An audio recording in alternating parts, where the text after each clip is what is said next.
Approximately 11:58 hours, 9/11 received a phone call for shots fired. A male shot himself on the front lawn. The entire neighborhood left grieving and in shock after police say a man killed 4 family members before turning the gun on himself. Authorities say this is one of the worst crime scenes they've ever seen.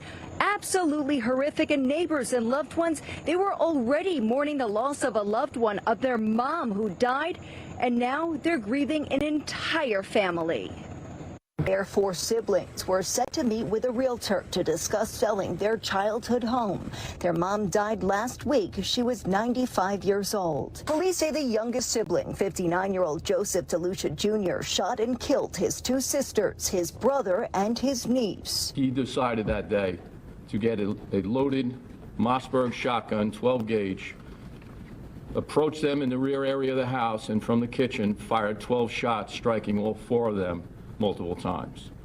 He then took the weapon, went out onto the front lawn, was shouting indiscriminately about what had happened. He then self-inflicted shot to the chest and killed himself. Investigators say DeLucia was upset over potentially needing to leave the home he was still living in with his mom. Police say they were called to the house 2 years ago for DeLucia, but he wasn't determined to be a threat to himself or others. Neighbors who knew he struggled with mental illness feared the worst after hearing screams coming from the home. Red flag laws allow police to take away weapons if someone is determined to be a threat to themselves or others. If we don't say something, sometimes the outcomes are like we get yesterday.